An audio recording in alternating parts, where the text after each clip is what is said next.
Great. Thank you for joining, everyone, especially during this really nice weather. It's great to see so many of you here today. And welcome to this FWR webinar, Nutrient Neutrality, Success or Failure and the Future. This webinar will consider the Natural England advice to local planning authorities and will evaluate their effectiveness and assess whether they create environmental benefits. As always with our webinars, there will be the chance for questions at the end of the presentation, and you can submit these at any point using the Q&A option that should be at the bottom of your screen, and I will then ask these questions on your behalf later on. I'm really pleased to introduce our speaker today, Sarah Belton. Sarah is founder of Nutrient Neutral, and for the past 3 to 4 years has supported developers, planners, landowners, and local planning authorities in developing solutions to nutrient neutrality across all affected regions in England and Wales. Sarah also sits on the FWR's Water, Environment and Ecosystem Services technical panel. Thanks so much for joining us today, Sarah. I'll hand over to you. Thank you very much. I hope everyone's going to stay cool. Just a caveat here. I am presenting from home, so apologies if any children arrive in the room. They are under strict request not to. So my presentation today will basically introduce nutrient neutrality for those people who have not been blessed with it yet. We're going to look at how it's applied, as stated here, successes and failures. And it's pretty topical at the moment, I think, what we might expect to happen in the future. So the objective of nutrient neutrality is to prevent our most precious and highly protected environmental sites from water pollution, very simply. However, it does mean different things to different people. Environmentalists are very much, they understand it as a protection to the water environment. I think developers would probably describe it as an absolute nightmare, and planning officers a massive headache, farmers potentially an opportunity for natural capital. The reason we have it is based on a European court case known as the Dutch nitrogen case. This was decided in 2018 and simply stated that you cannot permit any more new developments in an area where there will be any pollution, nitrogen or phosphorus, so nutrient pollution, that will impact upon a site that is already failing its environmental targets. So this principle was adopted by Natural England, but not implemented probably for another year after the case was decided. So in 2019, it was agreed under the Habitats Regulation, which is how it's been caught, that any proposed development that could potentially increase nutrients to a protected site would have to undergo a full appropriate assessment and, if required, mitigation provided to obviously neutralise that impact. So fundamentally, any development cannot increase phosphorus or nitrogen to that protected site. Mitigation will be has to be provided to demonstrate that. So it has affected a significant part of the UK. Now 14% by land area of England has been designated. These only affect areas, special areas of conservation, special protection areas, SPAs, and Ramsar sites. And these are the ones that, as I said, are failing their current water quality targets. Initially, there were 32 affected local authorities and about 6 sites designated. These were in 2019, there was Stodmarsh in Kent, there was a Solent, which affected significant areas of Hampshire and the Isle of Wight, the Somerset Levels, the River Lugg. A second round of designations or advice provided. It's advice, it's not policy, so we have to understand that it's not a regulation, it is advice provided by Natural England that these developments cannot go forward because of the impact under the HABs regs. And then so it was 2019, and then in 2022 this area was significantly increased, so now there are 72 affected local authorities. And significant areas include all the Norfolk Broads now, Teesmouth, Tees Valley, the River Eden, and among many others. just to note that the environmental targets are based on a 3-year rolling average, which is a methodology by the JNCC. So not all of them are designated for both phosphorus and nitrogen sensitivity. Some are just nitrogen, some just phosphorus, and some of the lucky ones are designated for both. And I say lucky ones, it actually makes it even more complicated to assess the potential impacts and find a solution to these. It's not just England. A significant area of Wales is also designated as nutrient neutral. Their assessment method is different. In 2021, there was a review of all the SAC rivers in Wales for the phosphorus targets only. And put in the, you can see there the actual report that was undertaken. And it was found that 68% of the SAC rivers in Wales failed their new phosphorus target. Significant areas which have been in the news quite a lot are the River Wye, where 88% of the water bodies in the Wye actually fail. There is the River Dee in the north, and then we have the Cleddau in the southwest of Wales, Teifi and Towie as well, are significant areas. There are some cross-border complications with the River Wye. You appreciate that some of it goes from Wales into England and then back into Wales as well. And National Resources Wales have a slightly different approach and advice to Natural England. So there are added complications if you are based in Herefordshire or in the borders there with Monmouthshire. I think also interesting to note that Wales is now designated 100% nitrate vulnerable zone as well.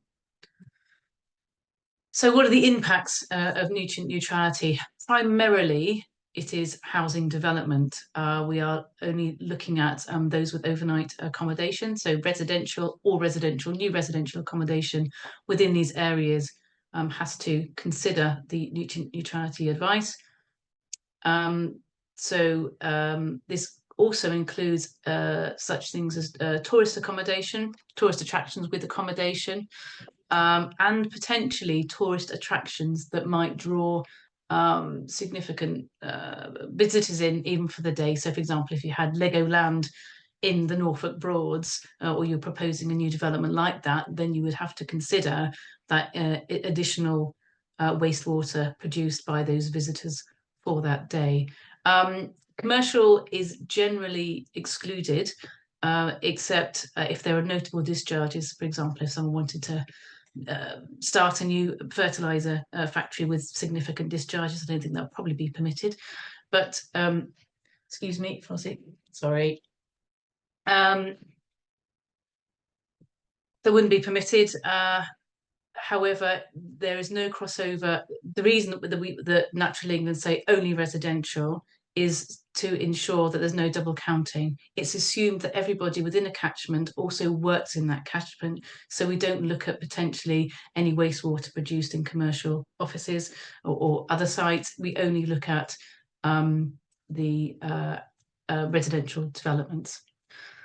So initially, how do you undertake an assessment to say, well, what is the impact of my proposed development? On the early years, there was absolutely no guidance, and that was, as I said, it has been a massive headache for developers, local authority planning officers, and also consultants. So initially, everyone was trying to do their best to try and assess how much wastewater is produced per house, etc. However, Natural England has come forward with calculators, and these have evolved over the past 3 to 4 years.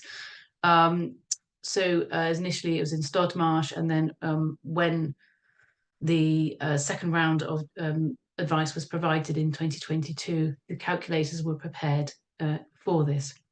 So Natural England have their calculator, and that every single catchment is provided with one of these.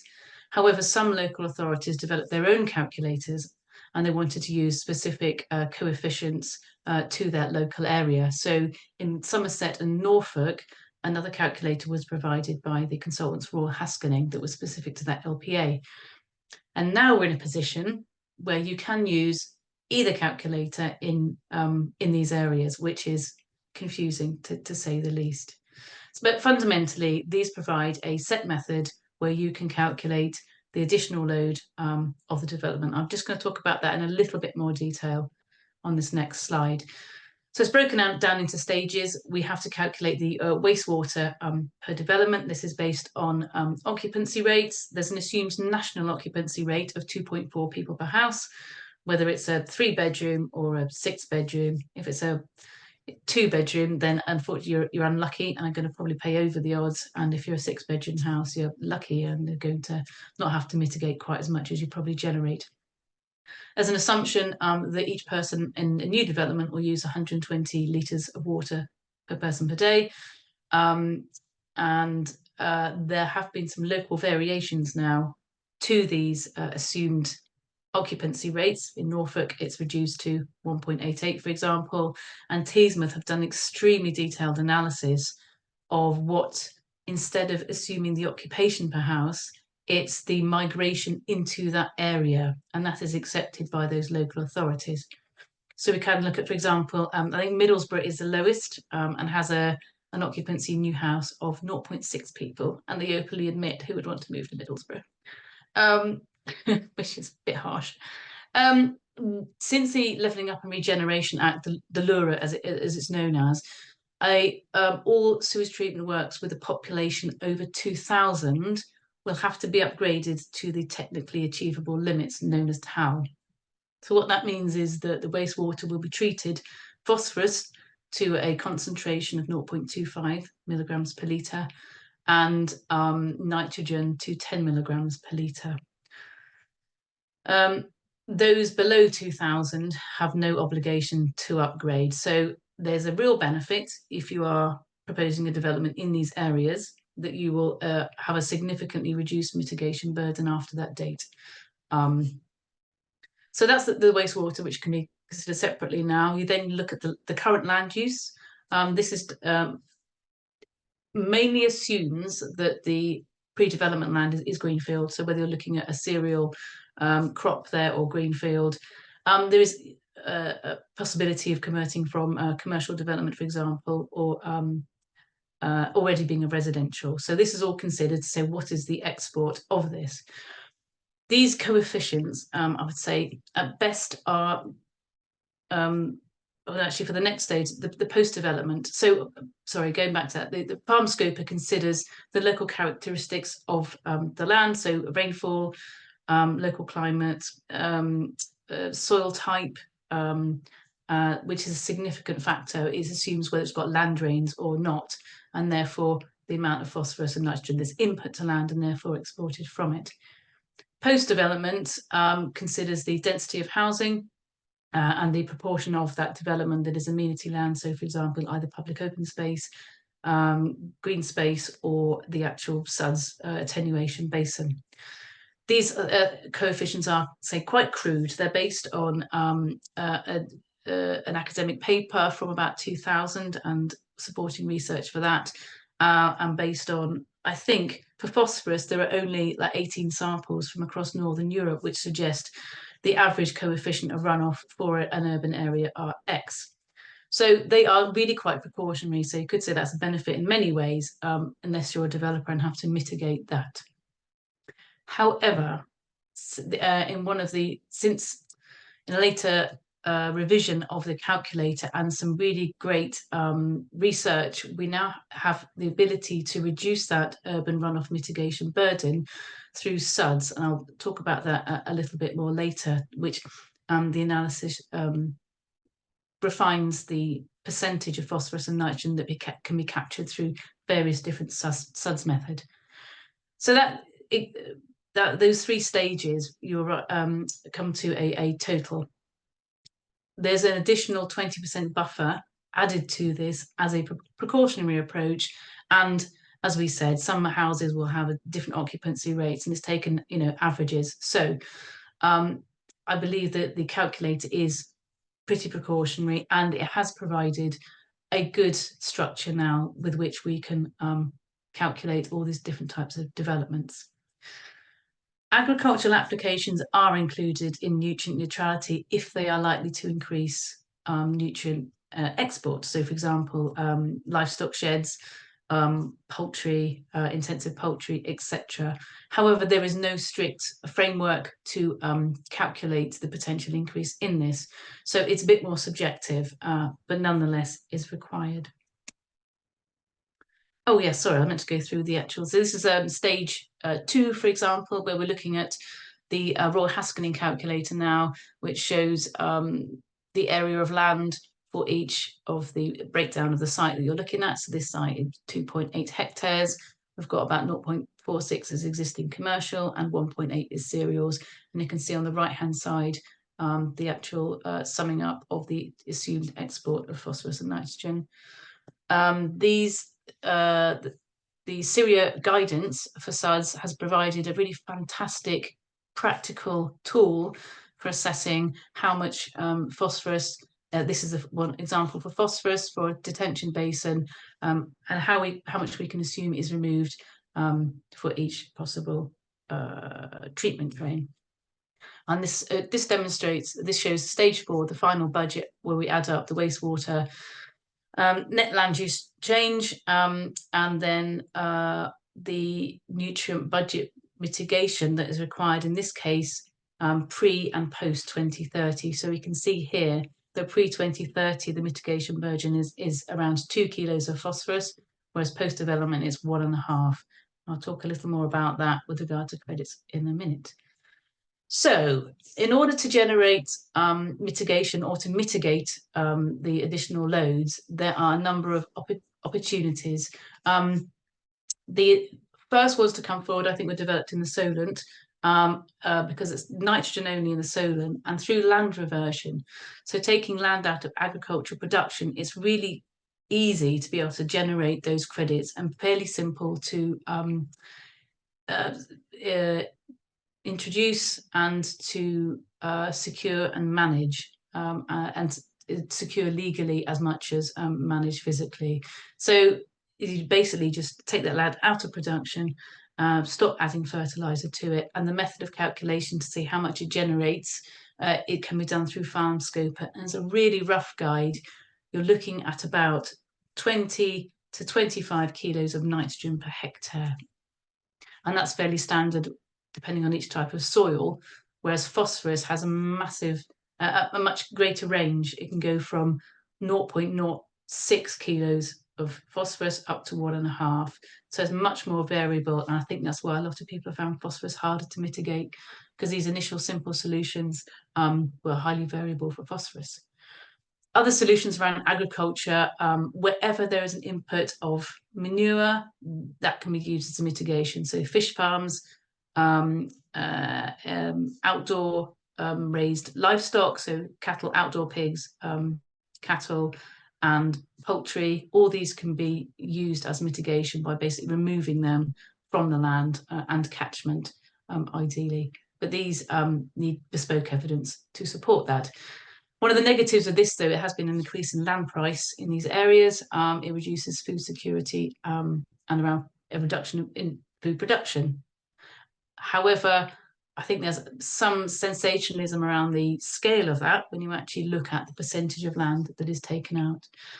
The positives around this that you can stack with biodiversity net gain credits, and obviously there's habitat creation around that. Other mitigation solutions have been to improve water efficiency, so by replacing dated measures, so putting in HIPPOs and water flow reduction devices, etc. This only works for discharges to main sewers, because the nutrient export is calculated on the volume of water that is discharged from those works. So basically, if you can reduce your volume going into those works, your total nutrient export coming out of them is reduced. Wetland creation has been used. It's particularly good around sewage treatment works. If you can put constructed wetland on the back end of that effluent flow. A really detailed framework was being prepared and released by Natural England, prepared by the Rivers Trust and Constructed Wetland Association, that provides a detailed guidance in how to assess, prepare and consider all the necessary factors for wetland creation. Also, there's a useful solution to small sewage treatment works that generate credits. So yeah, it's really useful for small sewage treatment works, but it's been very much complicated through the legalities of trying to secure it, working with utility companies, and the permitting process also takes quite a long time to achieve the permitting. There's also quite a significant amount of additional work associated with that, with ecological assessments, risk assessments, etc. So they are quite slow to bring forward, and they are quite an investment, and without the security of knowing that nutrient neutrality advice will continue and that the mitigation is required, people are not going to invest in these solutions. Upgrading of septic tanks is something that's really gained momentum recently. I worked on one, 22, I think was the first one I undertook. These are it's very simply upgrading an existing brick septic tank to a much higher efficacy packaged treatment plant. The ones that are much preferred are the biological systems that don't use chemical dosing. Very simply, upgrading a single system will generate about a kilo of phosphorus mitigation and about 7 or 8 kilos of nitrogen. They're relatively simple to do, sometimes a little more complicated with the legal mechanism to secure it, because it has to be done in perpetuity, which is assumed to be 80 to 125 years. Some large developments can install their own on-site sewage treatment, again, because they can use achieve much higher effluent quality, particularly if you're looking at rural sewage treatment works where the phosphorus discharge is assumed to be about 8 milligrams per litre, whereas a really good PTP is about 1.6 milligrams per litre. However, the complication here is that you can't do it if you're in a sewered area, and they must be adopted by an Ofwat registered sewage undertaker. So there are some that are happy to look at these as an option, but again, you have to be a certain size, like over 40 dwellings or 100 dwellings. And again, they have to plan for the long-term in perpetuity management of this. Rather than land reversion, it is possible to use land management changes. So in order to reduce the runoff and capture the nitrogen and phosphorus, including buffer strips, cover crops, and agroforestry. I guess the negatives to this is there's a very small evidence base, and there's a lot of uncertainty and variability. For example, buffer strips, the difficulty is assessing what flows to them. And that depends significantly on slope of land, under drainage, and it's so hard to constrain that. The Natural England guidance is very precautionary, and I would say is extremely onerous to be able to provide the detailed certainty you need to say, on my buffer strip of 12 meters, I am going to have X cubic meters that flow over that overland or subsurface to that per annum. So it generally, when you look at the value of introducing a buffer strip versus the catchment sensitive farming payment per hectare, is much more financially viable to go into a CSF scheme for a 5-year period and get paid only £600 a hectare for it than it is to enter into a long-term in perpetuity assessment for it. Other options, for example, drainage ditch blocking, or they are less attractive to landowners who are more concerned about taking the water away from their land. However, there is still potential to work through designs that work for both landowners and the environment. However, the positives are obviously there's additional soil retention and improved soil health with these.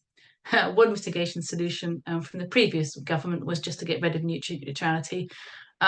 Didn't work out, wasn't terribly popular with everybody. So luckily, we have potential a different approach. So just summarising what I see as the real benefits or successes of nutrient neutrality. So the overall objective obviously is to prevent further deterioration of the water quality in these highly protected areas. What's not to like? That is a significant benefit. Nutrient neutrality over the past few years has raised awareness of water quality on social media, whether it's via the negative element of it, the impacted developers, or whether it's, positively, that people are really aware now of their river quality, are very passionate about it and what they can do to really support it and be part of it, be part of their local community and their environment. So I think the collaboration we have seen, it has taken collaboration to really bring forward solutions. And we see some really good collaboration between local authorities, environmental NGOs and private providers. A really good example of this is the Solent Partnership for South Hampshire, known as PUSH. And other ones, for example, are Norfolk Environmental Credits. They have a joint venture with all the local authorities to really focus on finding solutions and almost taking the burden off the planners and ecologists within each separate department, saying we can't handle this, let's look at a collective solution. And I think that's really the way forward for everybody.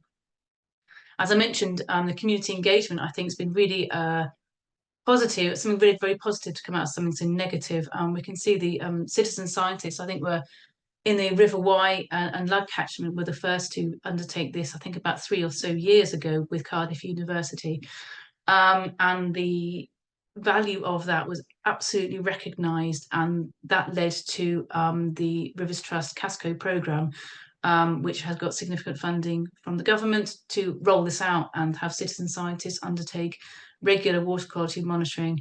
It engages them, as well as providing an excellent database, which the Environment Agency just can't do. They don't have the funds to monitor water quality in the way that Casco is able to. So the success of adoption of the water efficiency measures, which is very much necessary to use our resources significantly better. I shall move on. Time is ticking on. So, oh yes, the other thing that was really fantastic is the development of the Syria guidance for SUDS. So C808 and 815. It really these documents really detail the effectiveness of nutrient removal for all these different SUDS features. I shall move on quickly as we are now at 1 o'clock already. So I've mentioned about habitat creation, which is has multiple benefits with all these mitigation schemes. And the challenge has driven innovation as well. There's a DEFRA Nutrient Management Fund at the moment, IUK, which is driving forward new technologies in research, looking at the agricultural phosphorus removal from manure and other nutrient use efficiency measures.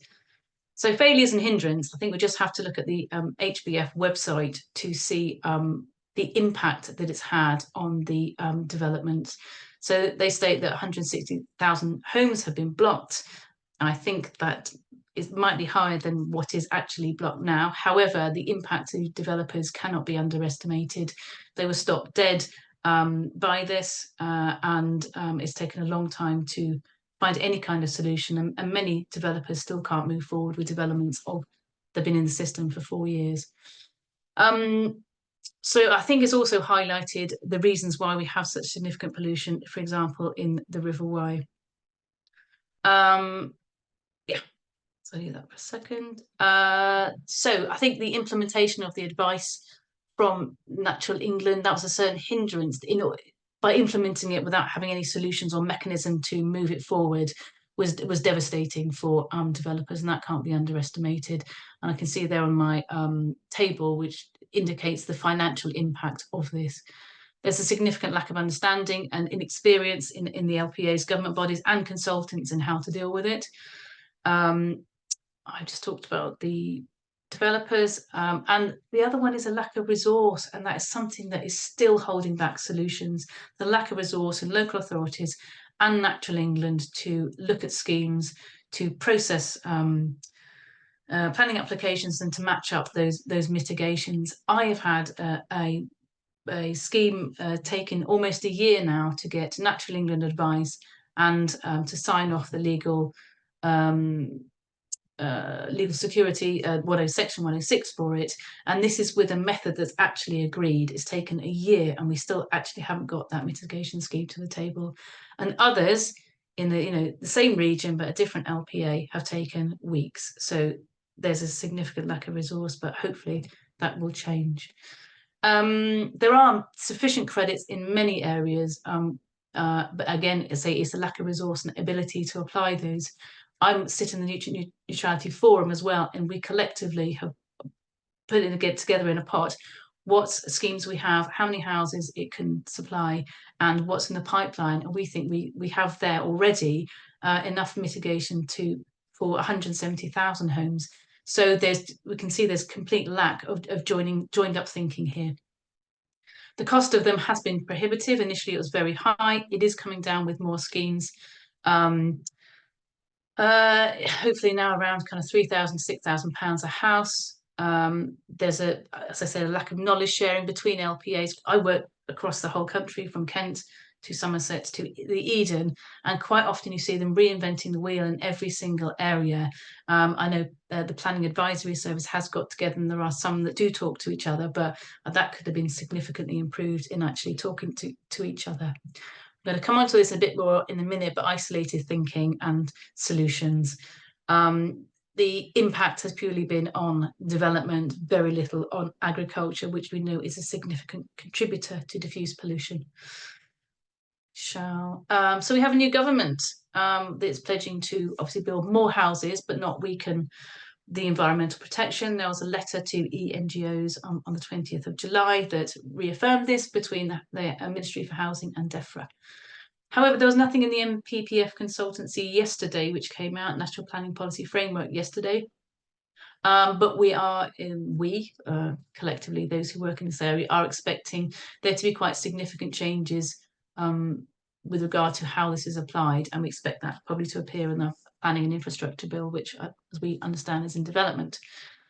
No one really knows what will happen, but our current best guesses are hopefully in the short term there will be better resourcing for LPAs and Natural England to be able to implement the mitigation that we have.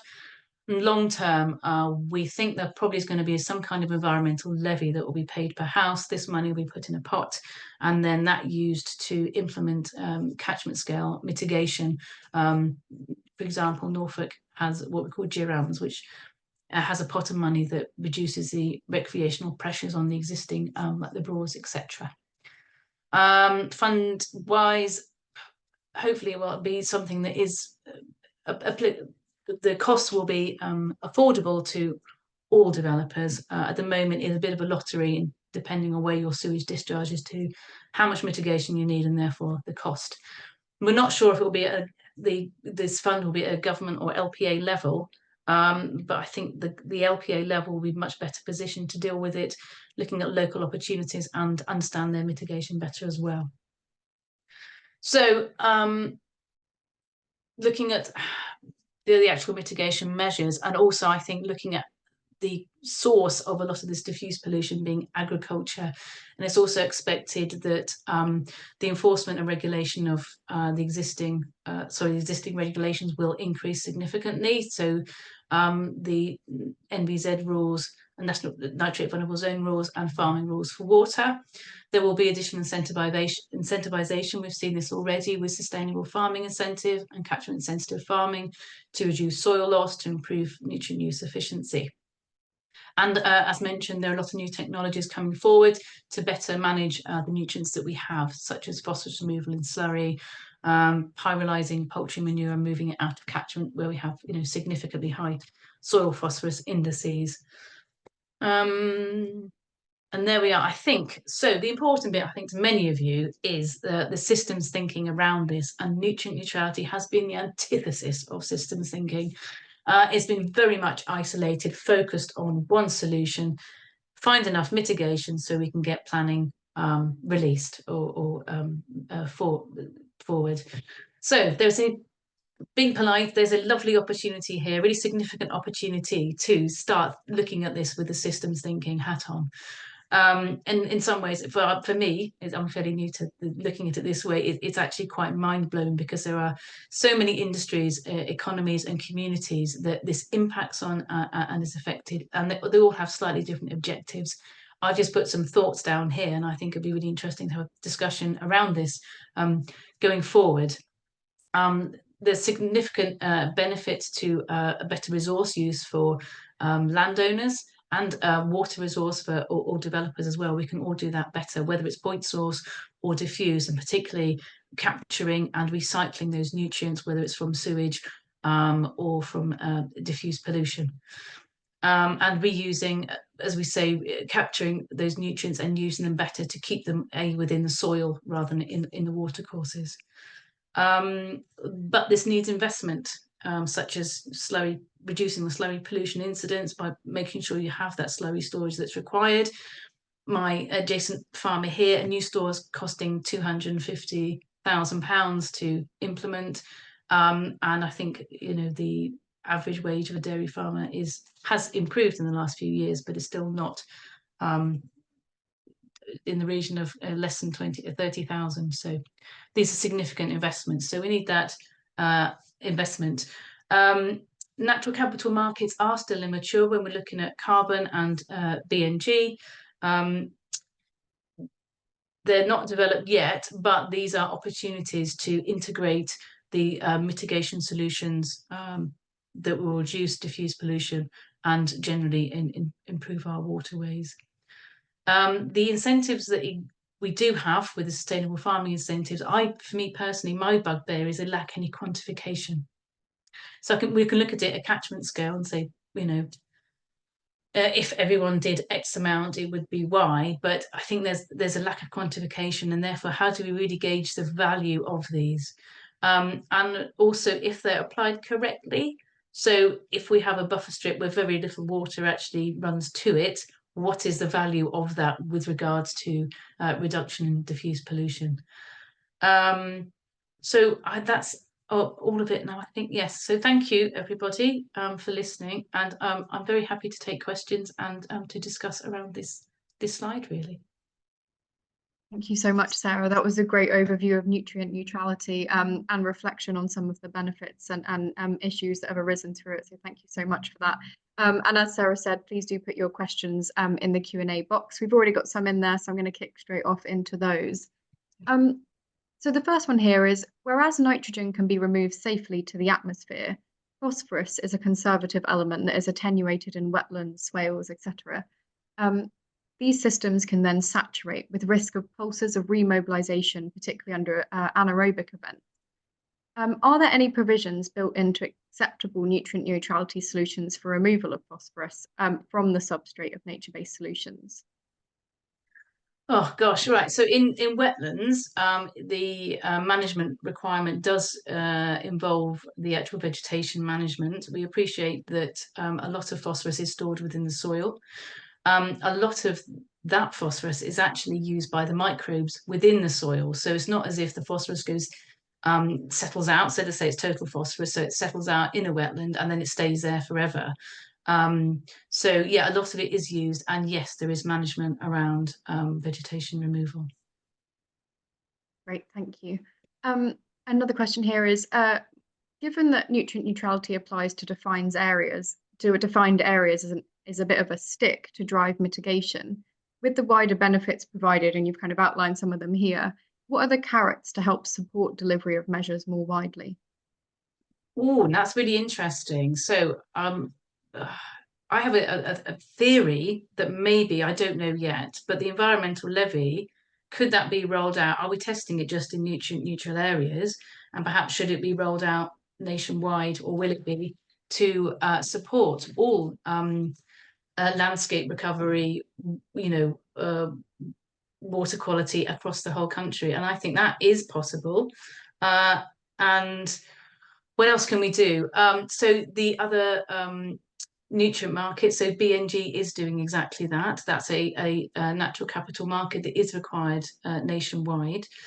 As I said, it's quite immature at the moment, and that demand isn't really there. Lots of people have been ready for it, been preparing for years for it.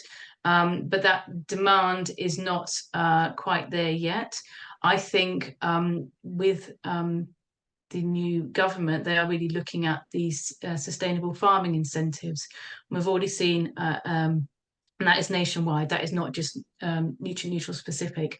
So I expect to see the payment for environmental benefit in the SFI, that will increase, and that will be a significant driver in the landscape for improvement. And generally, there's a real movement from traditional agriculture towards regenerative it's not for everybody, but people are taking the steps they can. So you see many more people with, bird seed margins, because maybe they've realised actually they've got too much phosphorus in their soil and they can't apply any fertilizer at all. So they're saying, well, actually, it pays us to take it all out completely for 5 years.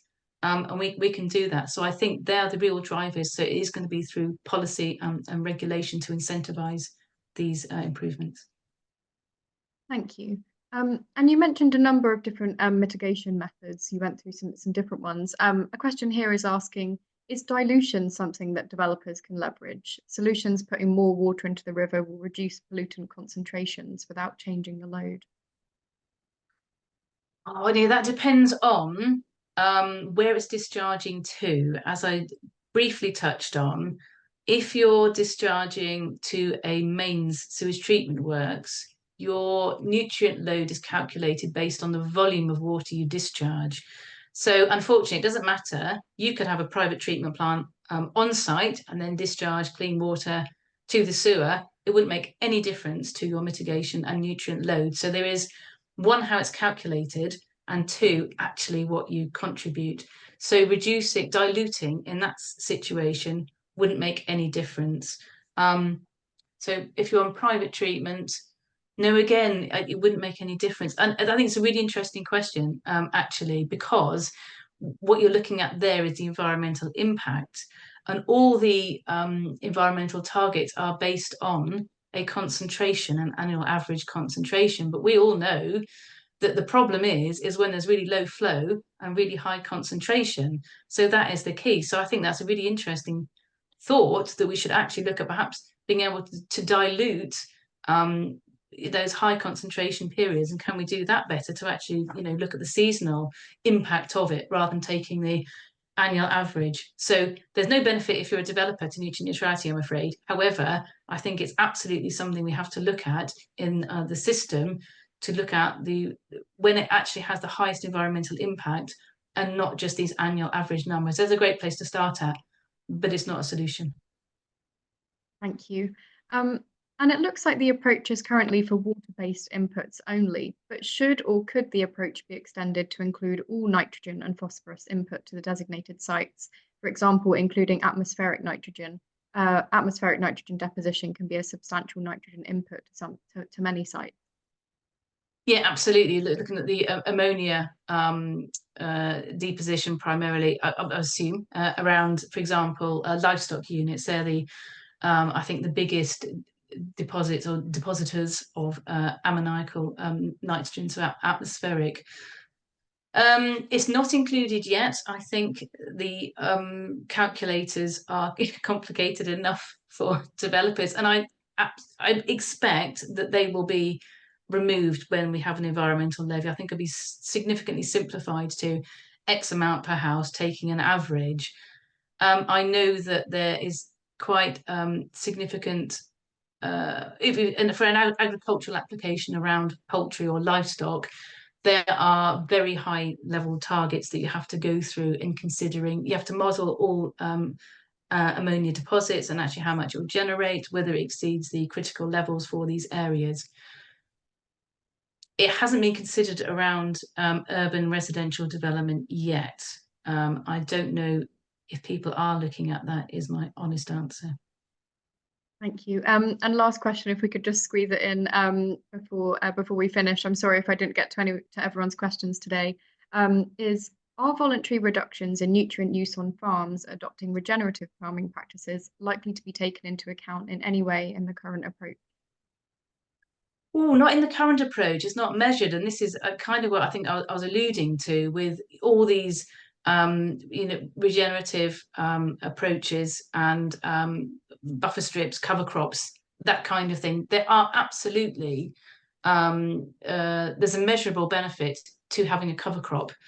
So if you're doing that anyway, and it's new, but that's the thing, is you have to say, well, I haven't had a cover crop on for the last decade. I'm going to put one on now, and therefore I'm going to reduce my nitrogen loss by X, Y,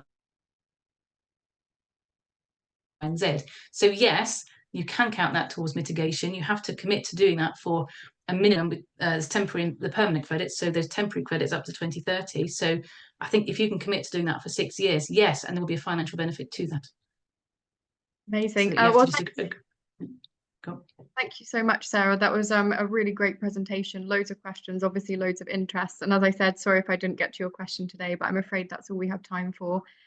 Thanks to all our attendees as well for logging on and watching. I hope you found that as useful as I did.